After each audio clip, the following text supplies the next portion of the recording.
Hi, I'm Jenny, also known as Military Spouse Newhouse. If you've been following me for a little while on social media, you'll know that my husband was posted to the USA for 3 years.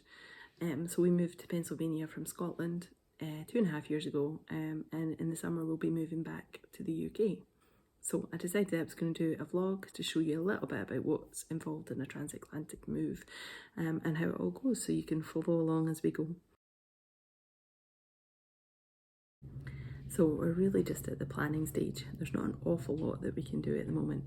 We have sent off the form for our service family accommodation. That's one thing we can do, but we won't find out where we're living for a few months yet, so we can't sort out schools or any of the other things that go along with that. So this first vlog really is about what we can do just now. We don't have a set date for moving at the moment. We think it'll be August sometime, but it's not set in stone at the moment. And we think that we'll be moving to Portsmouth in England, but that is also subject to change. Military life, eh? Basically, we're at the stage of clearing out. So getting rid of all the stuff that we don't need anymore or that we know we won't be able to use in the UK, like our electric things. So the first thing I'm going to do is show you our basement and all the work that we have to do down there. This is very much the before picture, and I'm hoping in a few months that I can show you a much improved after picture. So this sort of stuff is like a paddling pool and things. Some of that will be getting donated before we leave, but most of it will just be getting deflated and coming with us. So that's not going to cause us too much trouble. Cupboards, there's like clothing that's out of season, like all our summer stuff is in there. This bag is like stuff for the holidays, as they say here. So there's Easter stuff, you can see at the top there. There's Valentine's, Halloween, all of that sort of stuff's in that box. So once we're done with Easter, really, that'll get properly packed up, ready to be moved. There's packaging and bags and stuff that we might be able to use for the move, but not too much needs to be done with that. These boxes are mostly our Christmas stuff, so they are pretty much packed up already, and I don't need to do too much with them, which is really good. So all of this stuff here, there's like mattresses and things. This isn't actually ours. This was given to us by the embassy. They gave us like a package of furniture when we arrived, depending on how many people are living in the house and what age the kids are and things like that. So some of it we never needed at all, and some of it is stuff that we needed at the beginning. So like there's a cot bed in there for wee face, which he doesn't need now, but he did when we arrived, because he wasn't even 2 yet then. So most of that is really just going straight back to the embassy. I don't need to do anything with that, which is good. All of this stuff is things that need to be donated, basically. It's all toys that the kids don't play with anymore, they don't use, and they can be given to somebody else. I've got a mountain of cardboard boxes, which will be useful for packing stuff up for the move. And then these boxes here are all clothing that we've already sorted through that just need to be taken to the charity or thrift shop. The only other thing down here, so there's boxes here which are not actually ours. They were boxes that belong to the people that we took over from, and they didn't have enough space in their container going back.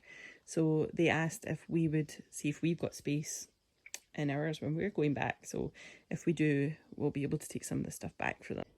So the other area that we need to have a big clear out of is all of this stuff in the garage.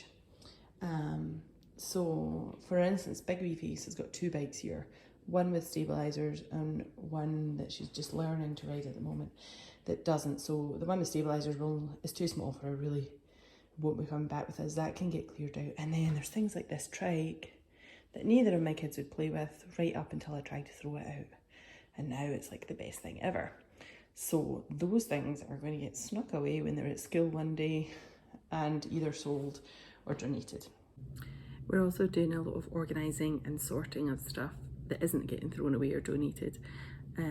So there was a set of stuff that we were given by the embassy, like all of their big furniture really, the couches and things like that was all given in a furniture pack by the embassy.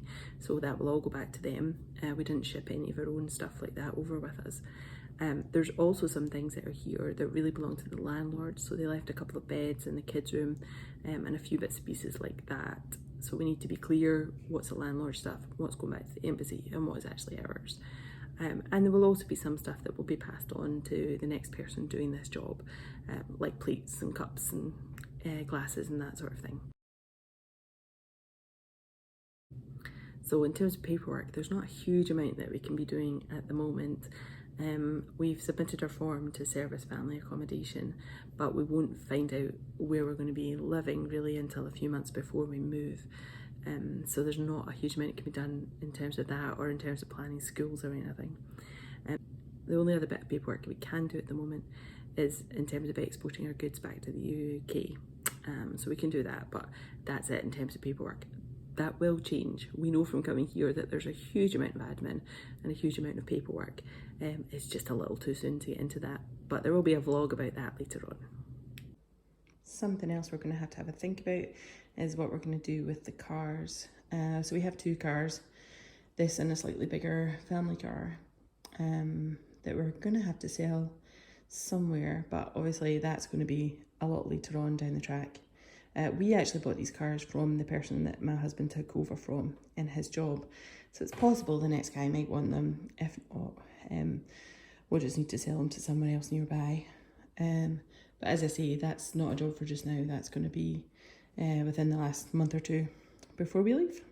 So the other consideration is our drinks cabinet. So we can't take all of this back with us. There's rules about what you can ship in the container. So I think if there's 1 or 2 things that are unopened, we can take them back in our luggage with us. But we're not allowed to ship alcohol, and certainly not anything that's open.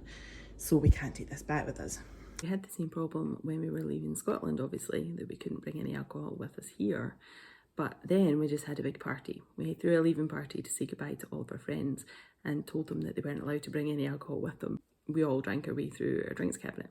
And then as people were leaving, we were handing them bottles of gin or whiskey or whatever they wanted, basically. So we got rid of it that way. But we're not going to be able to do that this time because of COVID. So we're just going to have to drink it all ourselves. So that's the story so far, really. There's not a huge amount else can be done at the moment apart from the cleaning out. So we know from experience that it's going to get a lot busier and there's going to be a lot more to do as we get closer to the move date. But for now, all we can do really is keep clearing out stuff and getting as organised as possible so that when we do know where we're moving to and we have a date and things do start to get a bit busier and there's more paperwork to be done, there's not so much other stuff to do. We've done all the clearing out, so that's my plan for just now. So in future vlogs, I'm planning to do a little bit more about the paperwork that's involved, the admin, a little bit about how we plan the moving, when the movers actually come in, but I'm also planning to do a little bit about the emotional side in terms of how we say our goodbyes, especially during the pandemic, how we're feeling about leaving the US and moving back to the UK, and also how we prepare the kids for that. Obviously they don't understand it fully, but we do our best to make sure that they feel safe. So I'm going to talk a little bit about how we prepare them as well. I hope you liked this video. I hope you found it interesting. If there's anything that you want me to cover, then please just let me know in the comments and let me know if you liked the video or not. Thanks.